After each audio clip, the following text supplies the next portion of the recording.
All right, so another physical property that's affected by intermolecular forces is vapor pressure. And we've talked about this several times a little bit in class. Vapor pressure is basically the partial pressure of a vapor in equilibrium above its liquid at constant temperature.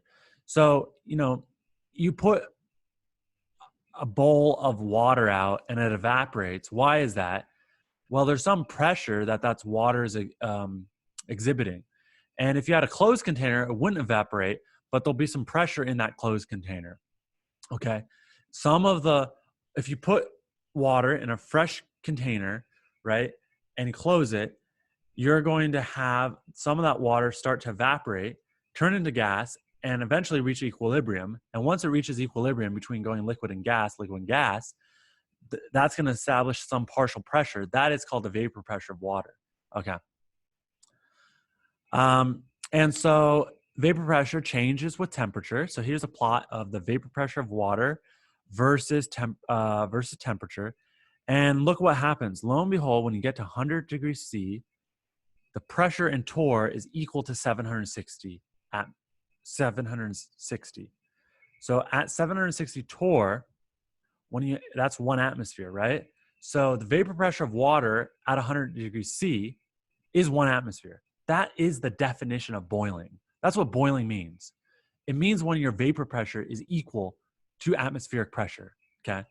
And this also explains why at Reno, water boils at 95 degrees C, because the pressure is slightly less because we're higher up. We're not at 760 torr. Our 1 atmosphere, right, is more like at 700 torr. So boiling point is 90-something degrees. Okay, substances with high vapor pressure are called volatile. Diethyl ether is a very good example. It's a very flammable liquid, and it freaks people out because it's so volatile. There's a significant vapor pressure at room temperature, around looks like 500 torr. And so if you just are dealing with diethyl ether in the lab, you have a beaker of it open, it will make so much vapor pressure that the vapor could actually catch on fire. So people have had fires start with diethyl ether vapor just from plugging something into the wall. There's some vapor around there. It causes a spark when you plug it in and it catches it on fire. Kind of scary. Vapor pressure is inversely proportional to intermolecular forces. So if you have a very strong intermolecular forces, right, molecules want to stay together. They want to stay as a liquid. That means you're going to have a very low vapor pressure. Conversely, if you have very weak intermolecular forces, molecules aren't attracted to one another, and they're going to become a gas much easier. So that's why diethyl ether has a very high vapor pressure, is because it has very weak intermolecular forces. If you compare it to ethanol and water,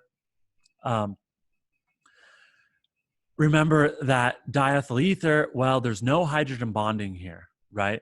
There's only a CO bond that is polar, but CH is not polar. There's no HO, HN, or HF bonds. So it's relatively weak intermolecular forces, therefore high vapor pressure. It's still liquid.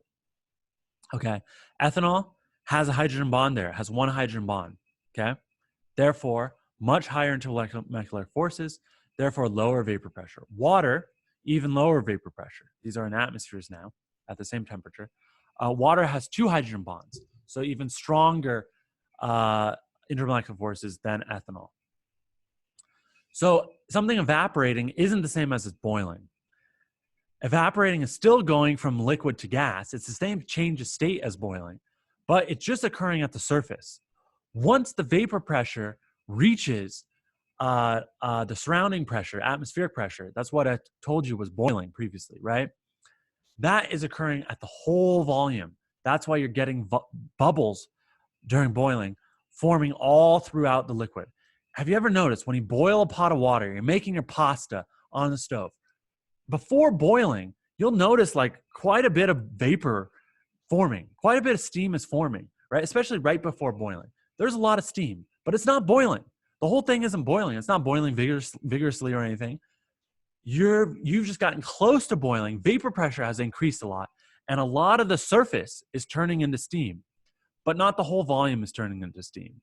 That's only happening when you've reached 100 degrees C, if you're at sea level, okay, 1 atmosphere pressure. When the vapor pressure equals the atmospheric pressure, okay, 760 torr, that's going to be 100 C for pure water.